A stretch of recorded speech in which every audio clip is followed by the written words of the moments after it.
উপচে পড়া যোগান, দামও নাগালের মধ্যেই, তবুও ইলিশ ছুঁয়ে দেখছেন না ভোজন রসিকরা।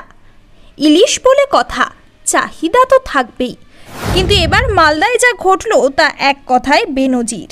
মালদা শহরের বিভিন্ন বাজারে পড়েই থাকলো টাটকা তাজা ওপার বাংলার ইলিশ।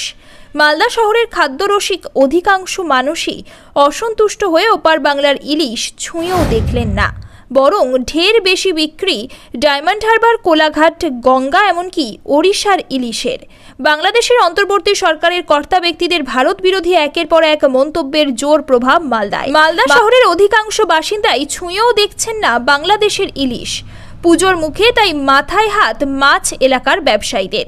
ইলিশ বিক্রেতাদের বক্তব্য, পুজোর মুখে লাভের আশায় মোটা টাকা দিয়ে তারা বাংলাদেশের ইলিশ মাছ তুলেছেন। কিছু মাছ বড় ডিপ ফ্রিজে মজুদ থাকছে, খুচরোভাবে খোলা বাজারে বিক্রি করা হচ্ছে সেই মাছ।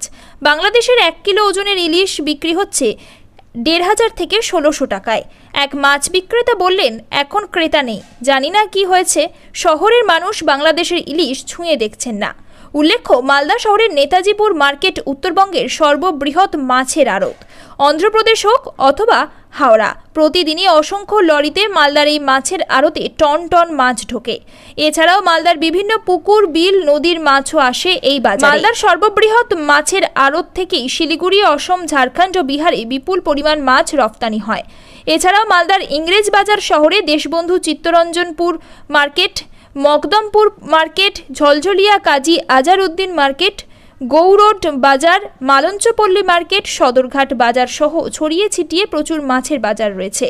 রবিবার থেকে মালদা শহরের বিভিন্ন বাজারে বাংলার ইলিশ নিয়ে বসেছেন মাছ ব্যবসায়ীরা। তবে দুশ্চিন্তার ভাঁজ পড়েছে বিক্রেতাদের কপালে। অধিকাংশ ক্রেতাই বাংলাদেশের ইলিশের নাম শুনে ছুঁয়েও দেখেননি, অথচ ডায়মন্ড হারবারের ইলিশ কিনেছেন তারা। ডায়মন্ড হারবারের 1 কেজি ওজনের মাছ বিক্রি হচ্ছে 1000 থেকে 1200 টাকায়। ইংরেজবাজার নেতাজিপুর মার্কেট মৎস্য আড়ত ব্যবসায়ী সমিতির সদস্য মোয়াজ্জেম হক বলেন, মালদায় বরাবরই ইলিশের চাহিদা রয়েছে।